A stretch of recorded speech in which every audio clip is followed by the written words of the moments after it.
Hi everybody and welcome back to Lost Genre Reddit Stories. This post is from the subreddit Am I the A-hole and it's by user CarefulCredit4645. Am I the a-hole for completely cutting my wife off from our finances because she wouldn't stop ordering takeout? I am 41 years old and male. My wife is 39 years old. My wife doesn't work due to a minor disability. It's not as if she cannot work, but she complains of discomfort and exhaustion all the time. The discussion over her working basically ended 5 years ago, and I have completely given up on the prospect of her ever having a job again. Seeing as she doesn't even come close to qualifying for disability and brings in no income, we currently live entirely off my salary. I do not mind financially supporting her, but my wife's spending habits have gradually become more and more reckless. It began with her ordering takeout twice a week, and then that escalated into 3 times a week, and now she's ordering takeout nearly every day. This is all despite our fridge being stocked constantly.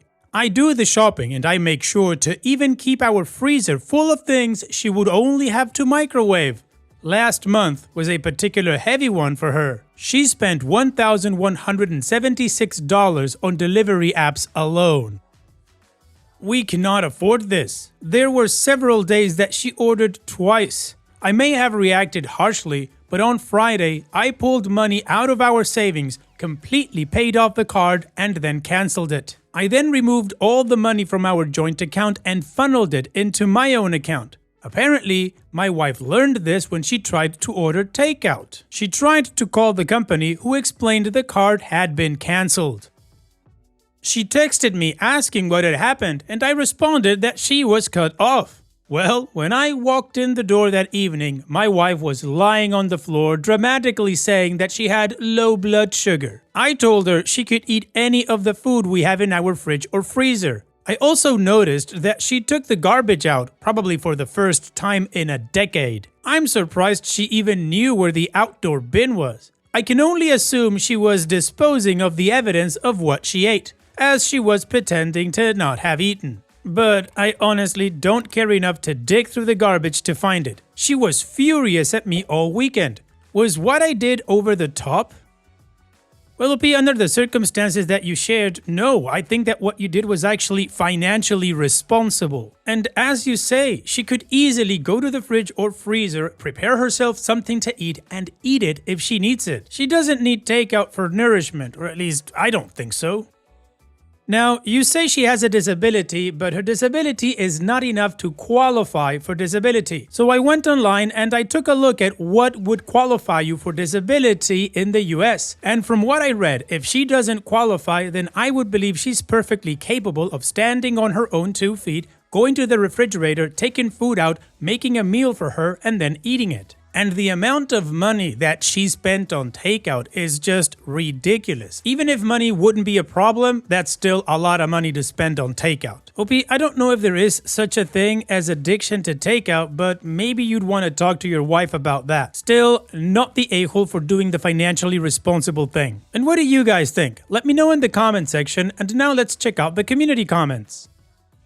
Emo Basis says, not the a-hole. 1,176 on takeout? That's a half a month's wages for me. No, this needs to stop, and the manipulation with the blood sugar thing is beyond overdramatic. And the fact she took the garbage after years of not doing proves she knows what she is doing. Mishi162 says, not the a-hole. Wow, your wife spent close to my food, fuel, entertainment, clothing, etc. budget for the month just on takeout. She needs to get a job, part-time at a minimum. Why are you still married? Reddit Edit Red says, she'll be calling it financial abuse soon. Your best bet is to lock her completely out of any funds, fight any divorce, and force her to sort her own life out. Let her go cold turkey. Oh, and get some cold turkey for the fridge. Why fight the divorce? Because she'll screw you through the court system. Can't get undeserved alimony if you're not divorced. Also, keep all records of grocery bills, that way you can prove it's not abuse. And take daily videos with timestamps showing the fridge stocked. Record as much evidence that it's not abuse, it's laziness. Not just for the courts, but for when friends start accusing you of abuse. Individual Foxlike says, it would have been better to have a proactive conversation, but you're still not the a-hole. As someone with minor disabilities, people like her disgust me. Is this really what you want to deal with for the next 30 plus years? And Theodore is a psycho, we'll stay away from Theodore, says, not the a-hole. Someone in the family needs to make sure the finances work so you don't lose your residence or electricity, water, etc. It just feels like OP is missing the point here. The spending on takeout seems like a symptom of a larger problem. She's become a leech. She has no interest in a partnership with OP. OP is basically just her parent at this point, providing for her, shopping for her, monitoring her credit card use, and it sounds like she's essentially regressed to the point of a snotty teenager. I get OP loves her and wants to make it work, but she needs to do some work too, starting with therapy and a job. This is unreal, not to mention insanely unhealthy to be eating that much takeout. Alright, so the overwhelming majority of the community says OP is not the a-hole. Some say run as fast as you can. Some say be careful with a divorce because she might ruin you in the courts. And unfortunately, OP did not reply to any comments. But of course, we do have an update, so let's move on with that to see how this story ends.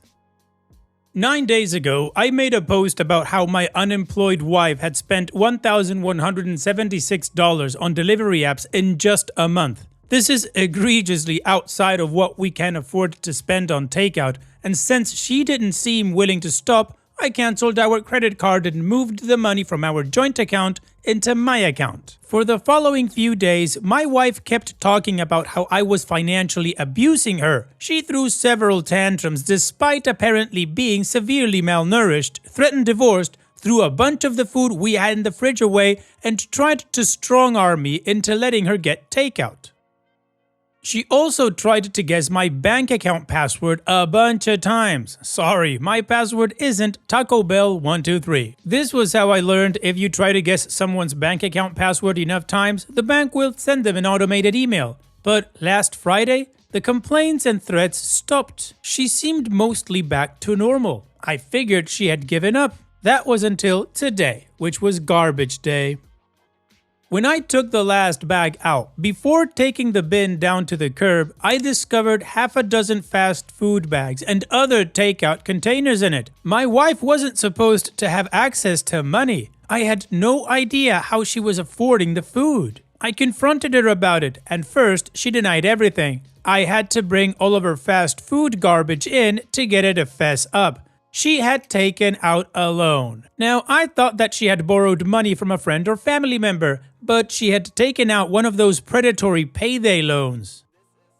Before you ask, no, I have no idea how she was approved. Within the next hour, I froze my credit. I then drove her to the payday loan place where I paid off the loan in cash. I will now have to dip further into my savings to pay the rent. I suppose, in a certain way, cutting her off was successful. She didn't order takeout anymore. She just drove to the restaurants to pick up her food for the low price of $20 for every $100 she borrowed, or $60 in fees in total.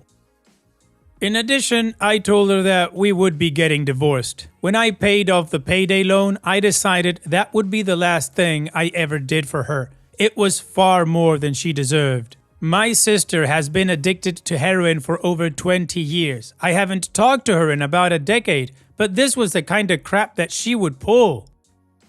I remember how she and her loser boyfriend would steal crap from my room to pawn so they could buy more drugs, and I honestly wouldn't put it past my wife at this point to start selling my things so she could buy more Chipotle. So yeah, my marriage is over. I don't even know what alimony laws in my state are like, but I assume she'll happily live in a cardboard box under a bridge if Uber Eats will bring her food there. I'm sorry, I'm just so furious. As I worked every day, my wife sat around ordering takeout and living like a queen, and when the almost literal gravy train stopped, she decided to imperil our financial future for more food. But what really effing pisses me off is that after taking out that payday loan, instead of putting it into a new account to order takeout, she went to the restaurant drive-thrus. It was almost as if she wanted to stretch it to last for as long as possible, which wasn't an issue when it was money that I earned. She knew that the payday loan was probably a one-time Hail Mary, so she actually, in her own twisted little way, tried to exercise financial responsibility. Some people in the last post yelled at me for not communicating. We had fought about this dozens of times. Every time the credit card bill rolled in, I would tell her she needed to stop, that we were losing everything because of her habit. I told her again and again and again, but she didn't give a crap. She needed more of that garbage. I read through every comment in the last post, all of them, and I tried to understand her feelings. People kept telling me that she had mental health issues or that she needed therapy. I did my best to understand, and I was actually going to start giving her $300 of prepaid credit card spending money every month as was suggested. Could we typically afford $300 a month on her takeout? Not really, no, but it would have been something for her to look forward to. Now, all I can think is that with her issues, she was allowed to be as self-centered as she wanted. But when was it going to be my turn to have something for myself? My work boots have a giant hole in them that I've duct taped closed twice, and that $1,176 would have bought me the best work boots out there. So I had people wagging their finger at me in the last post. You're an a-hole for how you treat her for a disability. F her disability, F her, and F the people who said this was somehow all my fault. But I'm sure the same people will show up with some delusional fantasy about her having a wonderful post-breakup glow-up or something. I honestly don't give an F. If she's depressed, I don't care. If she's agoraphobic, which I doubt, I don't care. She has never shown even the slightest bit of remorse. Eventually, even my sister with her heroin-addled brain apologized for stealing my GameCube. My wife couldn't even do that. She's a lazy piece of crap faking a disability, and people were blaming me as if that absolved her for all the wrongdoing. If it makes me an a-hole, fine. I'm not messing up the rest of my life because of someone who only musters up the energy to get off her ass is when it involves food she bought with money that someone else earned. Well, OP, it definitely sounds like she's got a food addiction, but she needs a lot more help than you're able to give. And the way she treated you and the way she put you guys in danger, yeah, that's not a good thing. I don't know, maybe divorcing you is gonna be some sort of a wake-up call for her and she can get her life back on track, but it's not your issue anymore. You focus on yourself, OP. So here's wishing you the best in the future. Thanks for sharing, OP, and take care. And now let's move on to the next post that also has an update. This post is from the subreddit Am I the A-hole, and it's by user AJBC04. Am I the a-hole for letting my flatmate's car get towed? I'm currently staying with my family as we've had a bereavement and haven't been home for about 6 days. As far as I was aware, my flatmate wasn't going on any trips while I'm away.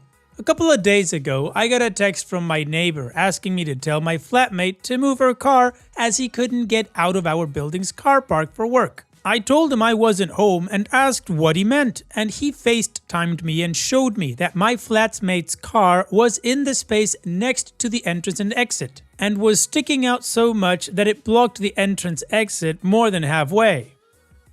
Cars could not get in or out of the lot because of this car, and her car isn't a small car by any means. It's an SUV. I texted her asking her to move her car, and she left me on red for hours. I texted her again during this time and was continuously left on red. My neighbor had to get a ride to work in the end.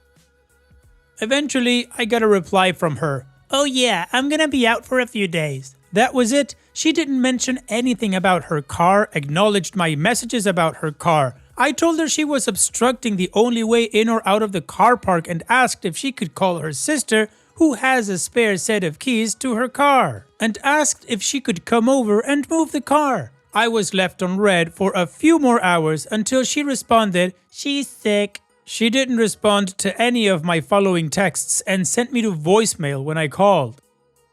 Yesterday, the same neighbor called me and told me he had called a tow truck because the car had not moved for days and was still obstructing the entrance and exit. I was pretty pissed with my flatmate and her lack of care for other people and told him to go ahead and let him tow the car. This morning, I got a bunch of angry texts from my flatmate cursing me out and calling me every name under the sun. When she was dropped home this morning, my neighbor happened to be out front, and when she saw her car was gone, he explained the situation and that I'd told him to go ahead with towing her car. I now feel bad because her car was her only way to get to work, but she was fine to let other people not be able to drive to their work for days. Our friends are saying I could have come home early, picked up the spare keys from her sister and moved it myself, but I can't leave my family during a really tough time. Am I the a-hole for letting her car get towed? No, OP, you're not the a-hole and your friends are idiots. So they expected you to leave your family in a tough time to go move her car because she didn't want to, she never replied and she just left it there? No. And her insulting you because her car got towed because she was the one that parked it incorrectly and was making other people's lives annoying. But it's your fault because you didn't do anything. Like they say, play stupid games, you're an idiot. Not the a-hole. And what do you guys think? Let me know in the comment section, and now let's check out the community comments. Major Ears 7062 says, "You're not the a-hole. Your flatmate's total disregard for the parking situation is what led to this mess. You tried multiple times to communicate with her and she ignored you while blocking access for everyone else.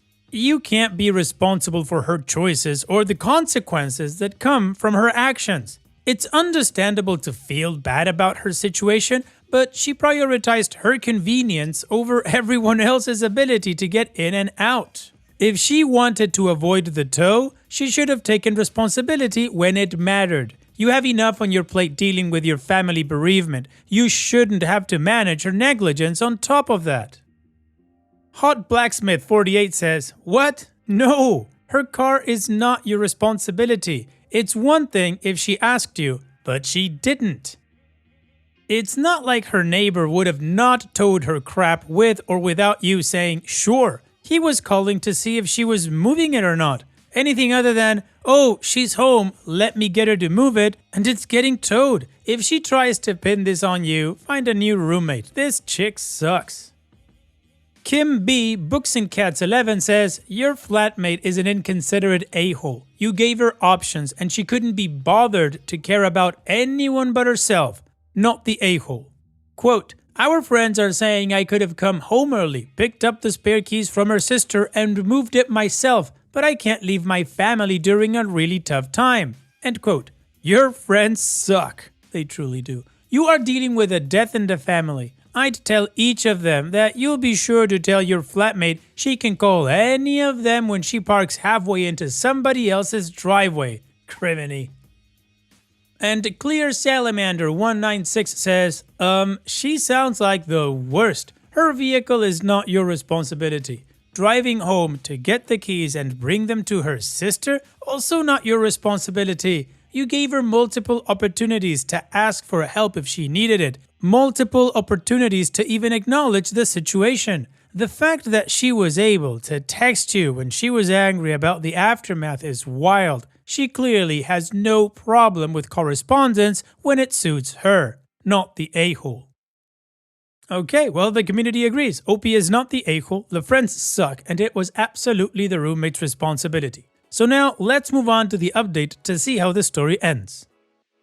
I posted this yesterday and didn't think anyone would see it, but thanks for all the comments. In retrospect, I really should have just given my neighbor my flatmate's number. That's on me. I've decided that once I get back, I'm going to start looking for a new flat.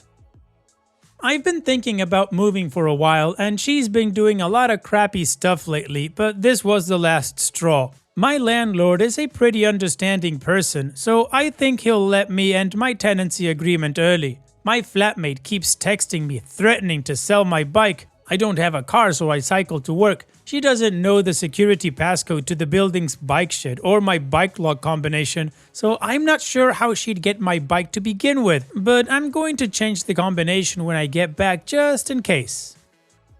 As for our friends, it turns out she told them that I didn't contact her at all and that I myself told my neighbor to call the tow truck for her car. But even after I explained that I wasn't going to leave my grieving family, a few doubled down and one even told me to get over it and that I needed to make myself useful, but all that accomplished was me blocking them. Hope you're all having a good one. Well, OP, hopefully you can move out soon, and good riddance to the crappy roommate and those friends, man. Yeah, good for you for blocking them. Take care, OP, and thanks for sharing. And that's it for today's video. Thank you so much for taking the time to watch it. Now, if you've gotten to this point in the video, I assume that you like these stories that I'm reading out. So here are a couple more that you might enjoy. And if you don't have any time to watch another story right now, save it for later. And also, don't forget to hit that subscribe button.